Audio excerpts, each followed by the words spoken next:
Sanibonani, welcome back to enye video. Ngiyabonga kakhulu ukuthi ungene. Thank you very much. Ngicela ungakhohlwa ukusubscribe mangaba subscribe the channel.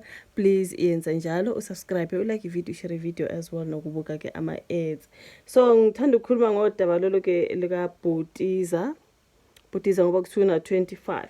Kuthiwa udaba ke Mozambique nguyena ke ukuthiwa ke nguyena ke the trigger puller onguye kwabulala uDJ Warras. Kuthiwa ke usebanjiwe ke lo bhuti kuthiwa ngokudabuka eMozambique. Khumbula kwashiwo ukuthi umuntu onguyo odubulile kuthiwa bene dreadlock. That's why ngenkathi kwakubanjwe babumajola abantu bathi hayibo. Lephi manje dreadlock ngoba lo muntu kuthiwa bene dreadlock nje. Kuvela umuntu ene dreadlock kubanjwa lo muntu baba ongaka intontoni. But kwabuye kwashiwo ukuthi no. Kuthiwa umajola he is the mastermind. Basafunana nalaba ke ababili ngazi noma abathathu. Ukhona lokuthiwa the trigger puller ube ne dreadlock.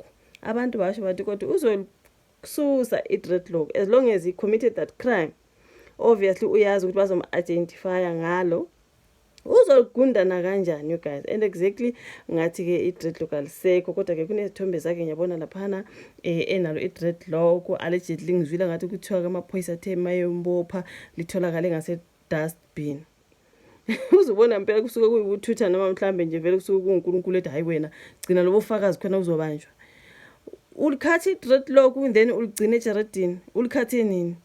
For him ukuthi nje i dreadlock itholakale edustbin la ahlala khona. Like honestly speaking, ubuvela ufuna mhlambe uNkulunkulu nje uthi hayi ligcine ngoba omunye umuntu bezovela athi agune dreadlock ayolahlela le esigangeni. So yena uye walahlela edustbin ngasejaradini. Mayifika amaphoyisa kuthiwe they found allegedly bathole le dreadlock lakhe edustbin la aboshwe khona whatever it is. I'm like hello Butiza weMozambique. Ubulokhu ne dreadlock uligondile but what decide ukuligcina. Hayi asingathi uyisithutha asithi ngoNkulunkulu bethi ligcine ngoba vele usazobanjwa anyway. This is going to be the proof ukuthi nguwena ubhuti we dreadlock. Into ekanjalo guys ukuthi ubanjiwe ke siyabona kunezithombe ezimbili, kwesinye isithombe une dreadlock, kwesinye isithombe kana dreadlock. So ke ya kuthiwa ke kodwa icala lakhe liye lahlehliswa elika bhuti waseMozambique osola ngokubulala uDJ Warras. Abantu sebeloko bediscussile enkundleni zokuxhumana. Ngabona senze ivideo about something isuke itrend guys. Udaba lolu lusuke lungundaba mlonyeni right. Kuthiwa lihlehliswe lu February 9 icala ke lomangalelo wesibili. Umangalelo wesibili khumbula kunobaba uMajola right. Abantu bathi hayi baba uMajola ngempela kusuhuye this man he cannot be the trigger puller because kuthiwa umastermind. Likhumbule phela ukuthi umuntu osuke nguyo eyobulala usuke ethunyiwe lo muntu. Umbuzo ukuthi usuke ethunyiwe ubani? You know like when it comes to ke obhuti labo abayiba abasola ngokubulala aka aba kune 5 kune 2 ngale. You know ukuthi kuboshwe bona ibona abenza lo msebenzi. But babe uthunyiwe ubani? Umastermind yena akakatholakala. Kudala vele kube mkhombo mastermind kodwa mhlawumbe uyesatshwe. Kudala abantu vele kwethi kodwa nawo mastermind, you know what I mean. Usuke ethunyiwe lo muntu ohambe wayabulala. So uba uMajola ukuthi umastermind uyena umathuma abafana be dreadlock ukuthi mbulale ndo yabhuti kuthiwa bephazamisa lapha when it comes to those hijacked buildings lapha ngaseGoli. Obesefaka imithetho ezamufaka security into ikanjalo nje you guys ebezivimba ukuthi laba abantu abayiba bathola imali when it comes to hijacked buildings. Bengasoyithola imali bathi oh we are standing on our way. Okay, bathi ke mbulaleni into ekanjalo. So kwathunywa ke yena ubhuti weMozambique nomngane wakhe angazi kodwa kubanjwe yena ke. Khumbula ukuthi ababili bahlala laphana kuthiwa ke uDJ Warras wa receive call engaphakathi ngase flatini wa receive call waphuma ke hambe khuluma ngefoni. Waya ngasemotweni kusuka kwake emotweni I think esethi ubuyela ngaphakathi ila dujulwa khona kusho ukuthi le yakho nje icall yayimbizela ngaphandle something like that. Kuthiwa wabonakala ephuma ekhuluma ngefoni ephuma ke kuleli ability. After that wamdubula and lo bhuti wamdubula kuthiwa he then came back to the scene.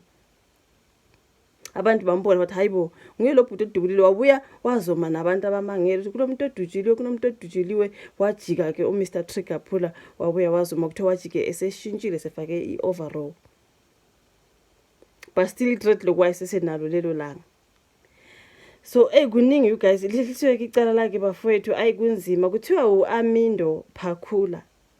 is Armindo or Armindo una 25 udabuka eMozambique uboshwe emkhukhwini yaseMarathon ePrimrose ngolesihlanu ebusuku ubhekane necala ke lokubulala nokwephula imithetho elawula abakwamanye amazwe eNingizimu Afrika ngizwile kuthiwa he is allegedly illegal ulana ngokungemthetho. Okay, wadutshula kubhuti DJ Waras washona ke esenkabeni yeGoli ngoDisemba. Umeli kaPhakula kutshela inkantolo ukuthi ikheli anikezwe lona umsolo alicacile futhi akuveli ukuthi ke unamaphepha aqondile okuba khona ke kuleli lase South Africa. Uthe kodwa ke uyagcizelela ukuthi ufuna ukufaka isicelo sebail. uPhakula uthe unepasi elithathwe ngamaphoyisa unepasi but is illegal unless ipassport yakhe ayimvumeli ukuthi ke abe ngala. Umbuso uthe ucela icala lihlehliswe lihlanganiswe nelommangalelo oqala ubaba Victor Majola naye osasestokisini kumanje bafethu emva kokuncishwa ke ibail ngenyanga edlule. Remember he was denied bail baba Majola. Uzobuyela enkantolo ngoFebruary 11 imanje ihlehlisile icala lika Bhutiza to uFebruary 9 ukuze kuqinisekiswe amaphepha akhe okuba kuleli nekheli konke. So this is the trigger puller with the dreadlock. Akunini abantu bakhala ngokuthi liphi dreadlock uthiwa kubanjwe uMajola kodwa akana dreadlock. Akuyena kanjani? He is part of the group. Kwashiwo ukuthi kusuke kuno mastermind bese kuba nalabo abazokwenza umsebenzi something la basuke beyiGroup labo bantu. Yebo trigger puller kwathi une dreadlock but ke uthunywe ubani? Uthunywe ubaba Majola allegedly kuthiwa he is the mastermind. Sekuba nje kubhutwe dreadlock ukuphi lo munye. You know what I mean? Ngoba kwathiwa babebabili babehlela phana becathamele nje babukeka nje besuspicious wathi mayiphuma uWaras basho bemdubula. Kodwa kwayoba nje bamajola ngathi wabanjiswa angazi kwathi igirlfriend yakhe ibihlala lapha nebuilding kunama message abanjiwe lapho kudiscusswa uDJ Waras emafonini wabo in the messages ntonto. Indlela ababamba ngayo ke baba Majola bafethu. So yeah man, kuthiwa that is the trigger puller ubhuti waseMozambique ongu Armindo into ekanje. Kunzima bafethu kodwa nje ngizwile nje ukukhulunywa nangemali ayikhokhela ukuthi wakhokhela u7,000 umesho yena ngoba kuthi waconfessa lapha ukuthi wakhokhelwa 7,000. Imagine you analyzing someone for 7k bafethu. Hayi kodwa nje ngeke kuba budlapha nje ngempilo omunye umuntu 7k kuthiwa ke bewu3 bakhokhela 25k so bawushare bengu3 which means 7 14 21 maybe namasentshana ngaseceleni. Can you imagine that? Impilo yomuntu nje the whole DJ Waras for 7k. Hayi ngeke bafethu kunzima. Angazi usho uvula ka comment section, like i video, subscribe, share bese siyabhanana kwezayo. Bye.